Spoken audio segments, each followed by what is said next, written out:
Bonjour à tous. Nous avons vu que la transition vers une économie bas carbone est engagée, mue par l'évolution spontanée des marchés, mais aussi pour partie impulsée par des politiques publiques. De plus en plus, les acteurs financiers cherchent à y contribuer activement.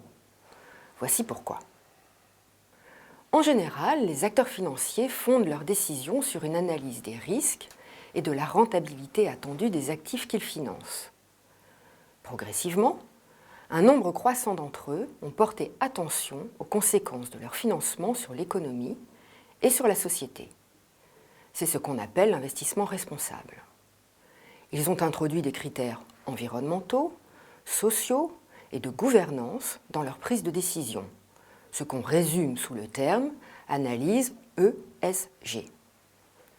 Outre sa dimension éthique, cette analyse fournit une connaissance élargie des entreprises et projets à financer et des risques qu'ils encourent.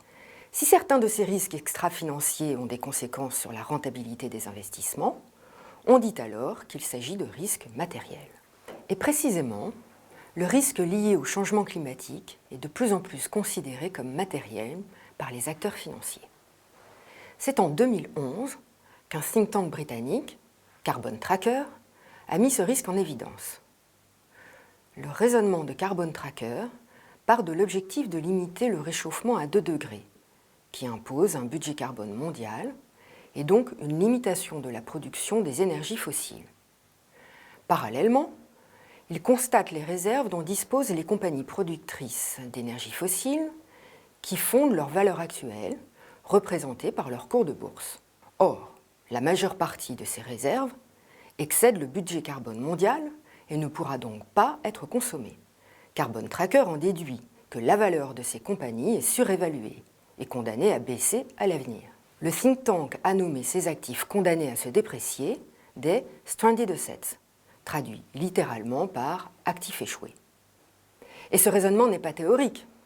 Par exemple, en 2015, la baisse de la demande mondiale de charbon a provoqué de grandes difficultés parmi les producteurs, jusqu'à la faillite du leader Peabody. Donc, investir dans le charbon devient désormais très risqué.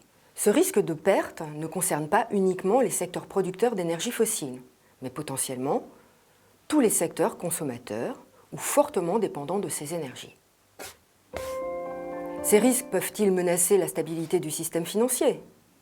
Le gouverneur de la Banque centrale du Royaume-Uni, la Bank of England, Mark Carney, a clairement répondu que oui, le changement climatique est bien une menace pour le système financier.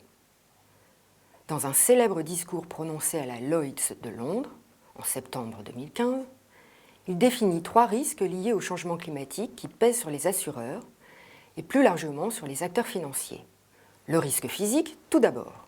Les événements climatiques causent des pertes économiques et menacent la valeur des actifs.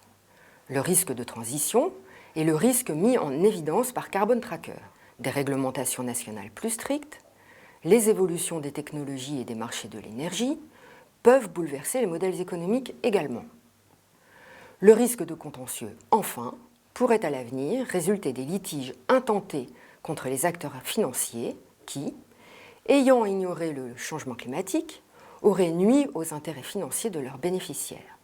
On le voit, le risque financier lié au changement climatique est désormais considéré comme réel, autrement dit matériel.